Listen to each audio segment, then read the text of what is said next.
हरे कृष्णा। आप सभी का मेरे चैनल गुर हरि में बहुत बहुत स्वागत है। तो देखिए आज की वीडियो में मैं बताने वाली हूँ कि जो जन्माष्टमी के दिन ठाकुर जी का जन्म कराया जाता है खीरे से, वो किस प्रकार हमें करना है। तो देखिए जन्म कराने के लिए ठाकुर जी का तो हमें क्या है, एक पात्र लेना है। पात्र आप अगर नया है तो नया ले सकते हैं, वरना आप अपने घर का कोई भी शुद्ध पात्र हो तो वो ले सकते हैं। तो आपको जो बर्तन है वो इस तरह से लेना है जिसमें हमारे ठाकुर जी जिस साइज़ के आपके हैं वो आसानी से लेट जाएं। तो उसमें आपको क्या करना है, सबसे पहले या तो आप हल्दी से बना लें, या फिर आपके पास अगर चंदन है, गोपी चंदन, तो उससे आप एक स्वास्तिक बना लें, जिस प्रकार देखिए मैंने बनाया है। और उसमें आपको क्या करना है, तुलसी दल रखना है, क्योंकि तुलसी दल के बिना ठाकुर जी सेवा स्वीकार नहीं करते हैं। और ये सब करने के बाद आपको उस पात्र में आपको कुछ फूल बिछाने हैं, क्योंकि देखिए हम अपने ठाकुर जी को वहाँ पर लिटाएंगे। तो लिटाने के लिए वो जो बर्तन है जो हमारे ठाकुर जी को चुभे नहीं, तो इसलिए हमें क्या करना है, वहाँ पर थोड़ी सी गद्दम कर देनी है फूलों से, और उस पर हमें अपने ठाकुर जी को लिटाना है जैसे कि हमने लिटाया है। तो देखिए इस प्रकार लिटाने के बाद अच्छे से हमें अपने ठाकुर जी को फूलों से ढक देना है। और जो खीरे हैं वो खीरे आपको क्या है, ऊपर रख देने हैं। वैसे तो खीरे का जो जन्म कराया जाता है खीरे से, तो उसमें क्या होता है, खीरे को बीच में से थोड़ा सा किसी जैसे 1 रुपए की सहायता से उसको काट देते हैं और उसके अंदर ठाकुर जी को लिटाया जाता है। लेकिन देखिए किसी किसी के जो ठाकुर जी हैं, उनके विग्रह ठाकुर जी के जो है बहुत मतलब बड़े होते हैं, बड़ी साइज के, तो जो खीरे के अंदर नहीं लेट सकते हैं। तो इसलिए हमें इसी प्रकार करना होता है। जैसे हमारे ठाकुर जी भी हैं, वो साइज में बड़े हैं, 6 नंबर के हैं, तो खीरे के अंदर नहीं लेट सकते हैं। तो ऐसे ही हमने कराया है कि फूलों से बिल्कुल ढक देना है। ढकने के बाद आपको खीरे जो है ऊपर रखने हैं। और ये जो मैं कर रही हूँ इस तरह आपको जो है शाम के समय, जब हम मतलब बिल्कुल दिन छिपे का जो समय होता है जन्माष्टमी का, तो आपको शाम को करना है। और ये सब करने के बाद आपको कोई कपड़ा लेना है, शुद्ध कपड़ा लेना है, बिल्कुल साफ, और या आप नया भी ले सकते हैं। और काला रंग का या ब्लू रंग का ना हो, बस आपको ये ध्यान रखना है। और वो बिल्कुल आपको ठाकुर जी के ऊपर बिल्कुल अच्छे से कवर करके ढक देना है। और ढकने के बाद देखिए आपको इस बात का ध्यान रखना है कि आप वहाँ पर कोई शोर ना करें।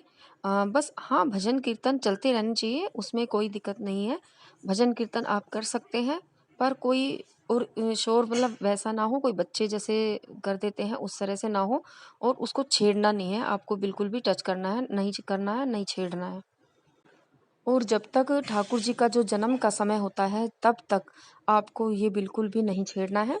और जब चाँद निकलने का समय होता है और जब भगवान जी के जन्म लेने का समय होता है हमारे कन्हैया का, तब आपको क्या करना है, इस कपड़े को उघाड़ना है, हटा देना है भगवान जी के ऊपर से।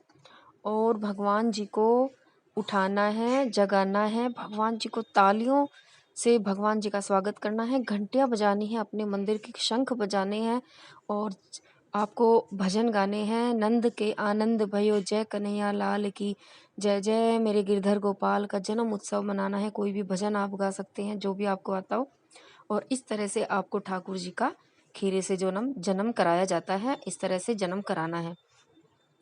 और देखिए आपको जो खीरा है उसका जो ऊपर का भाग है जहाँ पर डंठल होता है, उस भाग को आगे से 1 रुपए की सहायता से थोड़ा सा काटना है।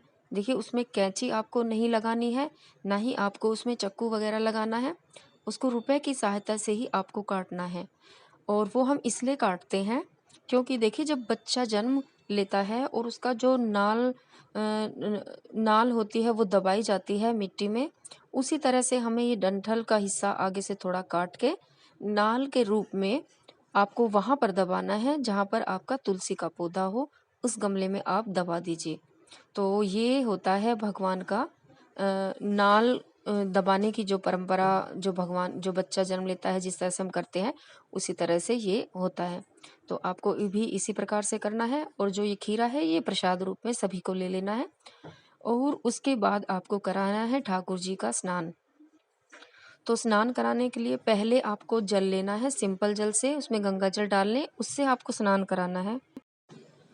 और जल से स्नान कराने के बाद आपको ठाकुर जी का जो स्नान है वो कराना है पंचामृत से। और पंचामृत से ठाकुर जी का आप स्नान कराइए। और साथ साथ आपको बहुत ही सुंदर सुंदर भजन गाने हैं और मंत्र बोलने हैं। जिस तरह से अभिषेक होता है ठाकुर जी का, देखिए हमारे लाला ने जन्म लिया है तो आपको धूमधाम से उनका जन्म उत्सव मनाना है। परिवार के सभी सदस्य एक साथ मिलकर उनका अभिषेक कराएं, बारी बारी से कराएं, एक साथ मिलकर कराएं। और देखिए बहुत सुंदर तरीके से ठाकुर जी को आपको सजाना है। आपको अभिषेक कराने के बाद आपको फिर दोबारा जल से स्नान कराना है। जल के स्नान के बाद आपको ठाकुर जी को सुंदर सुंदर वस्त्र पहनाने हैं और उनको धूप दीप से उनकी आरती उतारनी है। ये सभी प्रक्रियाएं आपको करनी है।